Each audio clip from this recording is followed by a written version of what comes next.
Hello everyone, എല്ലാവർക്കും KS മെന്ററിന്റെ പുതിയൊരു വീഡിയോയിലേക്ക് സ്വാഗതം. അപ്പോൾ ഇന്ന് നമ്മൾ പഠിക്കാൻ പോകുന്നത് ബേസിക് ഹെൽത്ത് ഫാക്ട്സ് എന്നുള്ള ടോപ്പിക്കാണ്. അഥവാ എന്താ അടിസ്ഥാന ആരോഗ്യ വിവരങ്ങൾ. അപ്പോൾ ഇതിൽ വരുന്നത് നമ്മുടെ ഹെൽത്ത് ഓർഗനൈസേഷനെ കുറിച്ചും നമ്മുടെ ആരോഗ്യ കേന്ദ്രങ്ങളിലെ അതിന്റെ ലെവൽസിനെ കുറിച്ചൊക്കെ ആയിരിക്കും ഇന്നത്തെ ക്ലാസ്സിൽ പഠിക്കുന്നുണ്ടാവുക. അതേപോലെ കുറച്ച് ഇമ്പോർട്ടൻറ്റ് ഡേയ്സ്, അങ്ങനെ ചെറിയ ചെറിയ കുറച്ച് കാര്യങ്ങളായിരിക്കും ബേസിക് ഹെൽത്ത് ഫാക്ട്സ് എന്ന് പറയുന്ന ടോപ്പിക്കിന്റെ അണ്ടറിൽ വരിക. അപ്പോൾ അതെന്തൊക്കെയാണെന്ന് നമുക്ക് നോക്കാം അല്ലേ. അപ്പോൾ പൊതുജന ആരോഗ്യ സംരക്ഷണ മേഖലകൾ, sectors of public health care എന്നുള്ളതാണ് ആദ്യത്തെ ടോപ്പിക്. അപ്പം നമുക്ക് ഈ ഒരു കേന്ദ്രങ്ങൾ അഥവാ ഈ ഒരു പൊതുജന ആരോഗ്യ സർവീസ് കേന്ദ്രങ്ങൾ 3 തലമായിട്ട് തിരിച്ചിട്ടുണ്ട്. ആ ഒരു കാര്യമാണ് നമ്മൾ ആദ്യമായിട്ട് പഠിക്കാൻ പോകുന്നത്. ഇന്ത്യയിലെ ആരോഗ്യ സംവിധാനത്തെ പ്രധാനമായിട്ടും എത്രയായിട്ട് തിരിച്ചിരിക്കുന്നു? 3 ആയിട്ട് തിരിച്ചിരിക്കുന്നു. അതിൽ ഒന്നാമത്തതാണ് പ്രൈമറി ലെവൽ. ഗ്രാമീണ മേഖലയിലെ ജനങ്ങൾക്ക് നേരിട്ട് ആരോഗ്യ സേവനങ്ങൾ എത്തിക്കുന്നത് നമ്മുടെ ചെറിയ ക്ലിനിക്കുകളൊക്കെ പോലെയാണ്. അതായത് പ്രൈമറി ആയിട്ടുള്ള കാര്യങ്ങൾ മാത്രമേ അവിടെ നടക്കുകയുള്ളൂ.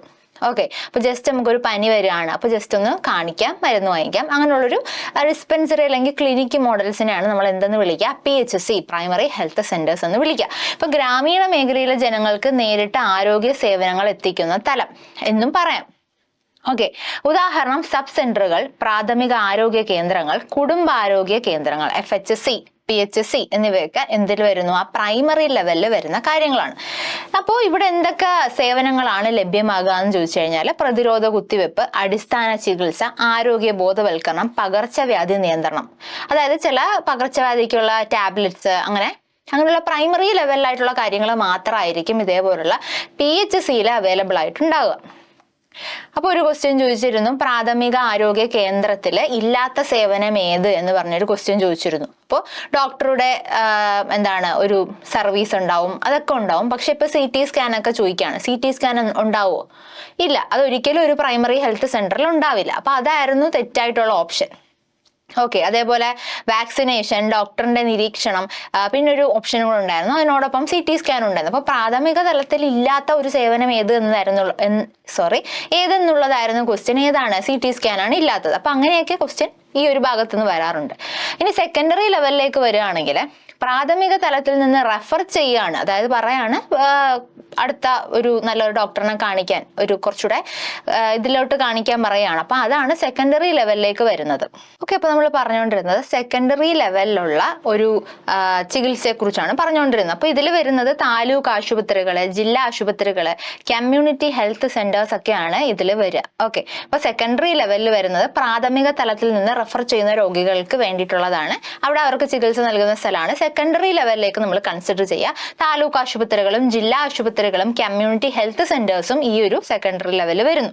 അപ്പൊ ഇവിടെ സ്പെഷ്യലിസ്റ്റ് ഡോക്ടർമാരുടെ സേവനം ലഭ്യമാകും, ശസ്ത്രക്രിയ നടക്കും, കുറച്ചുകൂടെ ലബോറട്ടറി സൗകര്യങ്ങളൊക്കെ നടക്കും. ഈ PHCയിലൊന്നും അധികം ലബോറട്ടറി സൗകര്യങ്ങളൊന്നും ഉണ്ടാവില്ല.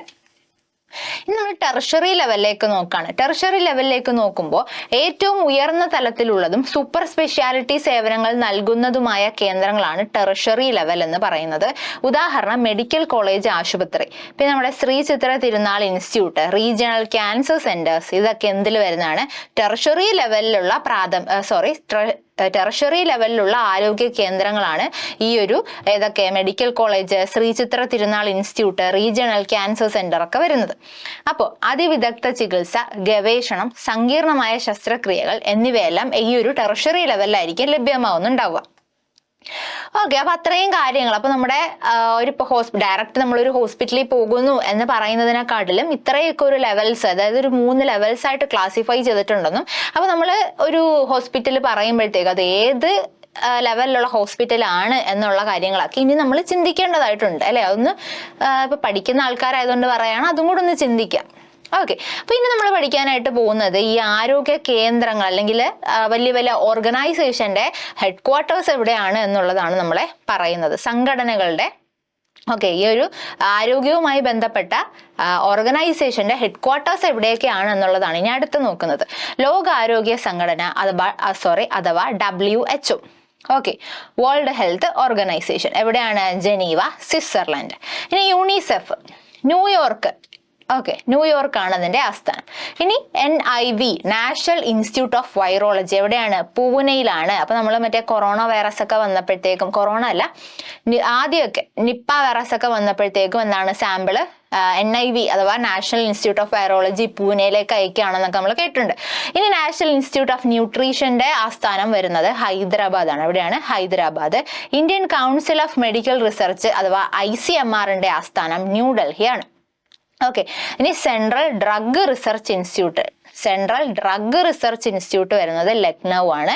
All India institute of medical science എവിടെയാണ്? ന്യൂഡൽഹിയാണ്. All India institute of medical science എവിടെയാണ്? ന്യൂഡൽഹിയാണ്. ലോകാരോഗ്യ സംഘടന എവിടെയാണ്? Geneva, Switzerland. യൂണിസെഫിന്റെ ആസ്ഥാനം New York. National institute of virology Pune. National institute of nutrition Hyderabad. National council of medical research ICMR എവിടെയാണ് വരുന്നത്? ന്യൂഡൽഹി.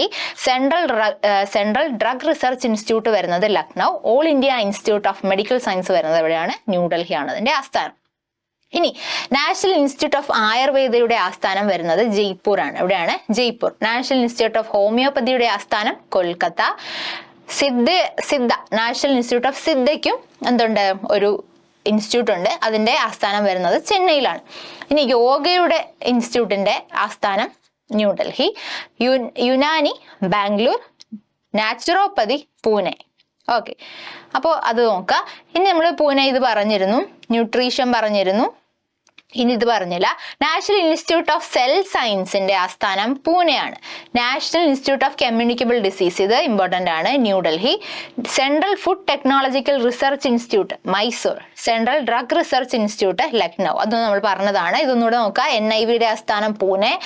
NIN അതായത് ന്യൂട്രീഷന്റെ ഇൻസ്റ്റിറ്റ്യൂഷൻ എവിടെയാണ്? ഹൈദരാബാദുമാണ്. ഇന്നുള്ള പ്രധാനപ്പെട്ട ആരോഗ്യ ദിനങ്ങൾ ഇനിയുമുണ്ട്. വളരെ ഇമ്പോർട്ടന്റ് ആയിട്ടുള്ള കാര്യങ്ങളാണ് നമ്മൾ ഈ ഒരു ഇതിൽ പറയുന്നത്. നോക്കിക്കോ, ഫെബ്രുവരി 4 ലോക അർബുദ ദിനമാണ്. അപ്പോൾ ലോക ക്യാൻസർ ദിനം എന്നാന്ന് ചോദിച്ചാൽ എന്തെന്ന് പറയണം? ഫെബ്രുവരി 4. എപ്പോഴാണ്? ഫെബ്രുവരി 4. ഇനി ലോക ക്ഷയരോഗ ദിനം എപ്പോഴാണ്? ലോക ക്ഷയരോഗ ദിനം വരുന്നത് മാർച്ച് 24 ഇനി ലോകാരോഗ്യ ദിനം നോക്കുകയാണെങ്കിൽ എപ്പോഴാണ്? ഏപ്രിൽ 7 ലോകാരോഗ്യ ദിനം. അത് നമ്മളിപ്പോ ഒരു WHO ആ ഒരു കാര്യമായിട്ട് റിലേറ്റ് ചെയ്ത് നമ്മളിപ്പോ പറയും കേട്ടോ.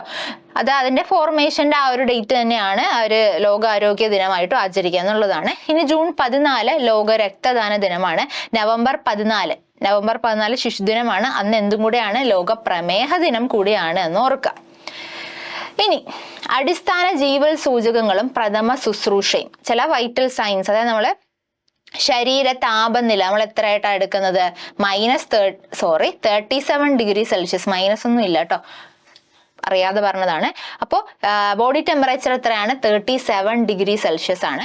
അപ്പൊ അത് ഫാരൻഹീറ്റിലേക്ക് നോക്കുകയാണെങ്കിൽ 98.6 ഡിഗ്രി ഫാരൻഹീറ്റ്. അത് ചോദിക്കാറുണ്ട്. അതായത് ഈ ഒരു നമ്മുടെ നോർമൽ ശരീര താപനില ഫാരൻഹീറ്റിലാണെങ്കിൽ എത്ര ഫാരൻഹീറ്റ് ആയിരിക്കും എന്ന് ചോദിക്കാറുണ്ട്. 98.6 ഡിഗ്രി ഫാരൻഹീറ്റ് ആണ്. ഇത് നമ്മുടെ പൾസ് റേറ്റ് എല്ലാവർക്കും അറിയാം. മിനിറ്റിൽ 72 തവണ. ഓക്കെ, 60 to 100 ആ ഒരു റേഞ്ചിലായിരിക്കും വരിക. അപ്പോൾ സാധാരണ 72 നമ്മൾ കണക്കായിട്ട് പറയുക. ഇനി ബ്ലഡ് പ്രഷറിന്റെ കണക്കാണെങ്കിലോ 120/80 mmHg പറയുന്നത്. ഇനി റെസ്പിറേഷൻ റേറ്റ് ആണെങ്കിൽ ഒരാൾ ഒരു മിനിറ്റിൽ 12 മുതൽ 20 തവണ വരെ ശ്വാസം എടുക്കുകയും ഇൻഹെയിൽ ആൻഡ് എക്സെയിൽ ചെയ്യും എന്ന് പറയപ്പെടുന്നു. ഇനി നമ്മൾ പറയുന്ന ചില പ്രധാനപ്പെട്ട ആരോഗ്യവുമായിട്ട് ബന്ധപ്പെട്ട ചില പ്രധാന നിയമങ്ങളാണ്, വളരെ ഇമ്പോർട്ടന്റ് ആണ് കേട്ടോ.